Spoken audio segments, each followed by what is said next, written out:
Mister ladies மெய் என்பவர்களுக்கு உங்கள் பாரம்பரிய வைத்தியர், உங்கள் பிரபஞ்ச ஜோதிட ஆராய்ச்சியாளர், உங்கள் ராஜசூரியன். அற்புதம், ஆனந்தம் மெய் என்பவர்களே. அதாவது நிறைய பேருக்கு பார்த்தீங்கன்னா ஆண்மை பிரச்சனை அப்படிங்கிறத விட ஆண் பெண் இருபாலருக்குமே சொல்றேன், குழந்தை இல்லாத பிரச்சனை நிறைய பேருக்கு இருக்கு. இதோடைய பேஸ் என்னலான்னு பார்த்தா ஒரே டைம்ல நான் விடைய சொல்லிடுறேன். இந்த ஆண்மை கோளாறு, பெண்மை கோளாறு தானே. குழந்தை இல்லா கோளாறுக்கு அடிப்படை என்ன? ஆண்மை கோளாறு. குழந்தை இல்லா கோளாறுக்கு அடிப்படை என்ன? பெண்மை கோளாறு. இந்த பெண்மையும் ஆண்மைக்கும் ஆண்மை கோளாறும் இருப்பதால் தான் பெண்மை கோளாறு ஆண்மை கோளாறு இணைந்து விட்டால் குழந்தை இல்லா கோளாறு உருவாகி விடுகிறது. அப்ப இதுக்கு என்ன தீர்வு? அப்ப சிறந்த ஆண்மகனாக சிறந்த பெண்மகளாக நாம் இருப்பதற்கு என்ன செய்ய வேண்டும்? எப்படி நம்முடைய உடலை வைத்துக் கொள்ள வேண்டும்? அதற்கு ஏதாவது மருந்து இருக்கா அப்படின்னா விருந்தும் இருக்கு, மருந்து இருக்கு. விருந்தே மருந்து, மருந்தே விருந்து. சரி, இப்ப அதை பற்றி பேசுவோம். ஐயா, எனக்கு 50 வயசு ஆகுதுயா. ஒருத்தர் வந்தார், நான் சிங்கப்பூர்ல இருக்கும்போது உண்மை நடந்தது. 50 வயசு ஆச்சியா, எனக்கு பிள்ளை இல்லையா, நீங்க தர முடியுமா ஐயா?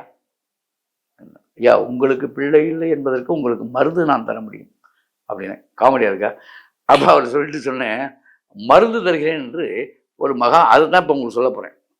அப்ப 40 வயது ஆனால் மாதாவிடாய் நிற்கவில்லை அந்த பெண் கேட்டா, எங்களுக்கு பிள்ளை இல்லை, எனக்கு 40 வயசு ஆச்சு, ஆனா மாதாவிடாயெல்லாம் போயிட்டு தான் இருக்கு, குழந்தை இல்லை.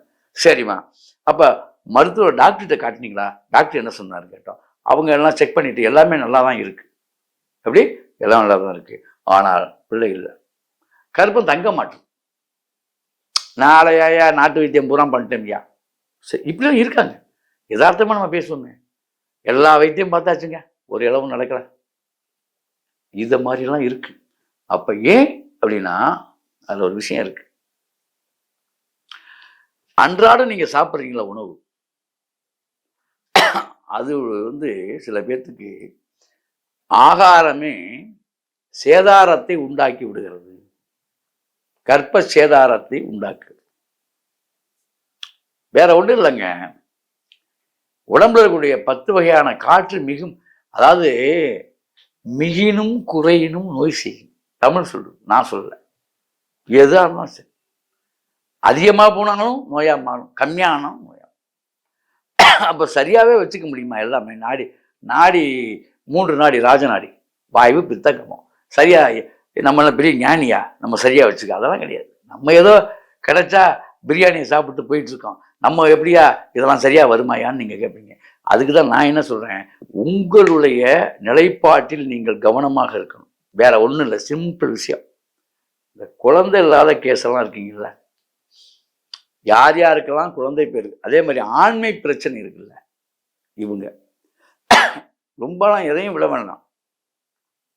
முடிஞ்ச வரைக்கும் நீங்க இந்த ஆல்கஹால் சாப்பிடக்கூடிய ஆட்களாக இருந்தால் தயவு செஞ்சு அதை விட்டுருங்க கொஞ்ச நாளைக்கு. ஆண்மை பெருக்கிறப்ப இருந்தால் அப்புறம் பார்ப்போம். அதே மாதிரி இன்னொரு விஷயம் என்ன அப்படின்னா, இந்த முக்கியமாக வெள்ளை கோழி, பிராய்லர் கோழி சாப்பிட்றீங்களா, அதை தவிர்த்துருங்க. பிராய்லர் கோழியை கண்டிப்பாக தவிர்த்துருங்க தயவு செஞ்சு. அதே மாதிரி பிரிட்ஜில் வச்ச கறிகளை வாங்கி, இந்த மட்டன் அதை தவிர்க்கணும். நல்லா புரிஞ்சுங்க ஐயா, எனக்கு இப்படி இருக்கு, எல்லாம் சாப்பிட்டு பார்த்துட்டேன், எந்த மருந்து சாப்பிட்டும் சரியா வரலன்னு சொல்லக்கூடியவர்கள் பிரிட்ஜில் வைத்து சாப்பிடக்கூடிய எந்த பொருளையும் தயவு செய்து சாப்பிடாதீர்கள். பணிவான வேண்டுகோள். காரணம் என்னன்னா, உங்களுடைய நாளமில்லா சுரப்பிகளும் சரி, இரத்த நாளங்களும் சரி, கண்டிப்பாக உங்களுக்கு அதுல புண்ணு இருக்கும். இதான் என் விஷயம், வேற ஒன்றும் இல்லை. என்னுடைய அனுபவத்தில் நான் சொல்றேன். அதை வேற என்ன, உடம்புலாம் நல்லா இருக்கு நல்லா இருக்கு நல்லா இருக்குன்னா இங்கே தான் ஏதாவது பிரச்சனை இருக்கும். அப்ப அதை மைன்யூட்டா நம்ம சிந்திக்கும் போது அது எதுல ஆத்தும்னு பார்த்தா இந்த மாதிரி உணவுல இருந்து நீங்க வெளியாயிட்டா அதுவே ஆச்சிரும். சரி, இப்ப என்னையா பண்றது? இருக்கு ஒன்றும் இல்லையா, சிம்பிள் மருந்து ஆண்மைக்கு சொல்றேன், கேட்டுங்க. ஒரு பிடிச்சபடி கருவேப்பிலை, ஈஸியான மருந்து. கருவேப்பிலை ஒரு பிடிச்சபடி, சிறுகீரை ஒரு பிடிச்சபடி, சிறுகீரை, கருவேப்பிலை, சின்ன வெங்காயம் ஒரு பிடிச்சபடி, சின்ன வெங்காயம், கருவேப்பிலை, சிறுகீரை, பிரண்டை விற்கும், எல்லா இடத்துலையுமே விற்கும். அது வந்து ஒரு பிடிச்சபடி பிரண்டை எடுத்து நார் உரிச்சிடணும். உரிச்சிட்டு எண்ணெயில் வணக்கிடணும். அது மட்டும் எல்லாம் சேர்த்துக்கு எல்லாத்தையுமே வணக்கலாம், தப்பு இல்லை, எல்லாம் வணக்கிடலாம். எல்லாம் வணக்கிடணும். இவ்வளோதான். எல்லாமே ஒரு கையில் பிடிச்ச அளவுக்கு இருந்தால் போதும். கணவன் மனைவி 2 பேர்த்துக்குன்னா அந்த அளவுக்கு அளவு பார்த்துக்குங்க. இதில் வந்து உண்மையான இதில் நீங்கள் சேர்க்க வேண்டியது என்ன தெரியுமா? வடைப்பருப்பு இருக்கு பார்த்தீங்களா? நான் சொல்ல பட்டாணி பருப்பு இல்லையா, வடைப்பருப்பு. வடைப்பருப்புன்னு கடலைப்பருப்பு. இந்த பட்டாணி அதுலேயே பட்டாணி பருப்பு பெருசாக விற்பான், அது வாங்கக்கூடாது. கடலைப்பருப்பு, வடைப்பருப்பு, பழைய கடலைப்பருப்பு வாங்கிக்கணும். மூக்கடலை இருக்குல்ல, மூக்கடலையுடைய பருப்பு தான் வடைப்பருப்பு, அதை வாங்கிக்கணும். அந்த கடலைப்பருப்பை வாங்கி அது ஒரு பிடிச்ச கையில் தான், அதே அளவு தான் கணக்கு. அது என்ன கணக்கு வருதோ பார்த்துங்க, அதே கையில் அப்படி பிடிச்சா அவ்வளோ இருக்கணும், அதை சேர்த்துக்கணும். இப்படி எல்லாம் வணக்கணும். வணக்கிட்டு இதில் முக்கியமாக நீங்கள் சேர்க்க வேண்டிய சுக்கு பொடி. இதை நல்லா வணக்கிட்டு அப்படியே ஒரு 3 ஸ்பூன் சுக்கு போடணும். டீஸ்பூனில் 3 ஸ்பூன் சுக்கு அதில் சேர்த்துடணும். சேர்த்துட்டு இதில் மிளகு வந்து 2 ஸ்பூன் போடணும். டீஸ்பூனில் தான் சொல்கிறேன், ரொம்பலாம் இல்லை, 2 ஸ்பூன். எல்லாமே போட்டு வணக்கலாம். ஆனால் சுக்குப்பொடியை மட்டும் கடைசியாக மிக்சியில் அடிக்கும் போது மட்டும் சுக்குப்பொடியை போடணும். வணக்கும் போது மிளகு வரைக்கும் போட்டுருங்க, அவ்வளோதான். உப்பு போட்டுருங்க. தக்காளி சேர்த்துக்கலாம், புளிக்கு போய் தக்காளி சேர்த்துக்கலாம், ரொம்ப சுவையாக இருக்கும். இதை அப்படியே அரைச்சிருங்க. அரைச்சி நீங்கள் தாளிச்சிடலாம். விளக்கெண்ணெய் கலந்த கடலெண்ணெயாக இருந்தாலும் சரி, நல்லெண்ணெயாக இருந்தாலும் சரி. அதில் விளக்கெண்ணெய் என்ன, 75% கடலெண்ணெய், 25% விளக்கெண்ணெய். 1 லிட்டருக்கு 250 தான் விளக்கெண்ணெய் கலக்கணும். அதில் தான் தாளிக்கணும். அப்படி தாளிச்சிட்டு மணமாக இருக்கும், ரொம்ப மணமாக இருக்கும். இட்லிக்கு சாப்பிடுங்க, சாப்பாட்டை போட்டு சாப்பிடுங்க ரெகுலராக. 48 நாளையா 15 நாள்லையா, ஆணாக இருக்கட்டும் பெண்ணாக இருக்கட்டும், உடம்பு எப்படி இருக்குன்னு நீங்கள் சொல்லுங்கள், இதில் எழுதுங்க. மிஸ்டர் ஐடிஸில் இது இவ்வளோதான். வேறு ஆண்மைக்கு மருந்தாங்க அது. சாப்பிட்டு சொல்லு. இதில் நீ சேர்க்கக்கூடாதுன்னு நான் முன்னே சொல்லிட்டேன். வெள்ளைக்கோழி சாப்பிடக்கூடாது. இதில் ஃப்ரிட்ஜில் வச்ச ஐட்டங்களை அவாய்ட் பண்ணணும். ஐஸ் ஆகாது, தயிர் ஆகாதுன்னு சொல்லிட்டேன். அவ்வளோதான். காய்கறி என்னெல்லாம் சாப்பிட்டுக்க வேணும். இது எக்ஸ்ட்ரா இருக்கணும். இது 3 வேளையும் சாப்பாட்டில் கொஞ்சம் இந்த சட்னி சேர்த்துக்கணும். 2 வேளை சேருங்க, அதே போதும். பகல்லே நைட் என்னமோ சாப்பிட்டுங்க. அதுக்கப்புறம் பிஸ்தா, பாதாம் என்ன வேணாலும் சாப்பிடுங்க. இதை சாப்பிட்டுட்டு உங்களுக்கு எதெல்லாம் ஆண்மையை பெருக்கணும்னு நினைக்கிறீங்களோ எல்லாம் சாப்பிடுங்க. ஆனால் இதை விடாமல் சாப்பிடுங்கள், இடைவிடாமல் சாப்பிடுங்கள். இதை விடாமல் சாப்பிடுங்கள், இதை விடாமல் சாப்பிடுங்கள்.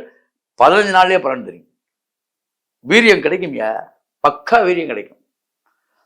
அப்போ வந்து இந்த சுகர் கம்ப்ளைண்ட்டாக இருக்கும், நாங்களாம் என்ன பண்ணுறது அப்படிங்கிறவங்க ஒன்றும் கவலைப்பட வேண்டாம். அதான் வெந்தய டீ சொல்லி வச்சுருக்கேன். அப்பப்போ வெந்தய டீ போட்டு சாப்பிட்டிங்கன்னா இதில் ஏதாவது சுகர் லேசாக அப்படி, வேற ஒன்றும் இல்லை, பருப்பு இருக்குல்ல, அந்த பருப்பு லேசாக அப்படி காட்டும். அதெல்லாம் ஒன்றும் பயப்பட வேண்டாம். ஒன்றும் பெருசாலாம் 5 பாயிண்ட் 2 பாயிண்ட் அப்படி தான் போகும். கவலையே படாதீங்க, ஒன்றும் பெரிய சாப்பிடு. இதில் வரகு, சாமை அதில் போட்டு சாப்பிட்டிங்கன்னா இன்னும் சூப்பராக ஆண்மை ஏறும். வரகு, சாமை, தினை அதில் பிணைஞ்சு அடிக்கணும். அடிச்சு பாருங்கள், சிறந்த உணவு. அருமையான ஆண்மையை, பெண்மையை மிளிர வைக்கக்கூடிய உணவு. இதை விட இன்னொரு விஷயம், குட்டி போன கூந்தல் சிறப்பாக வளரும். அனுபவிச்சதாயே தெரியும். இதெல்லாம் 2 மாதம் தொடர்ந்து சாப்பிட்டு பாருங்க. இதெல்லாம் தமிழனுடைய பாரம்பரிய உணவு. இப்படி சாப்பிடணும். அப்புறம் சொல்ல மறந்துட்டேன், பச்சை தேங்காயை இதெல்லாம் வணக்கிருங்க. பச்சை தேங்காயை, நல்ல தேங்காயை வணக்காமல் அப்படியே பச்சையாக போட்டு அரைங்க. சுகரும் வராது, ஒன்றும் வராது. சுகரை கண்ட்ரோல் பண்ணும். பச்சை தேங்காய் சுகரை கண்ட்ரோல் பண்ணும். அது பச்சை தேங்காய் போட்டு இதில் அரைச்சிங்கன்னு வச்சுங்களேன், அப்படி இருக்கும். வேற எதுவுமே வேண்டாம். அரிசி தூள் கிளப்புவீங்க. யாராவது செஞ்சீங்கன்னா எனக்கு ஃபோன் நடிங்க, நானும் வந்துடுறேன். அப்படி சாப்பிடலாம்யா, உண்மையை சொல்கிறேன், அவ்வளவு டேஸ்டாக இருக்கும். வேற குழம்பு ஒன்றும் வேண்டாம்யா. அந்த சட்னி கொஞ்சோண்டு தயார் பண்ணிட்டு போய் எங்கே வேணாலும் போயிடலாம்.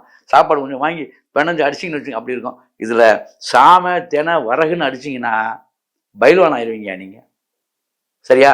சின்ன வெங்காயம் ஒரு பிடிச்சபடி சொன்னல, சேம் டிட்டோ அந்த அளவுக்கு பூண்டையும் சேர்த்துங்க. இந்த சட்னியில் சின்ன வெங்காயத்தையும் பூண்டையும் சம அளவு சேர்த்துட்டிங்கன்னா அதை பணக்கிறதுக்கு சின்ன வெங்காயம் பூண்டு ரெண்டையும் சேர்த்துடணும். அப்படி சேர்த்து இதை பூண்டை சாப்பிட்டு பாருங்கள். 15 நாளையில் சிறந்த ஆண்மகனாக, சிறந்த பெண்மணியாக, வீறு கொண்டு எழுவீர்கள், மீறி செல்வீர்கள் எல்லா விஷயத்திலும். அப்படி ஆயிருமையாங்கிறேன். அப்புறம் நீங்கள் செஞ்சுட்டு நீங்கள் சொல்லுங்க ஐயா. அற்புதம், ஆனந்தம்.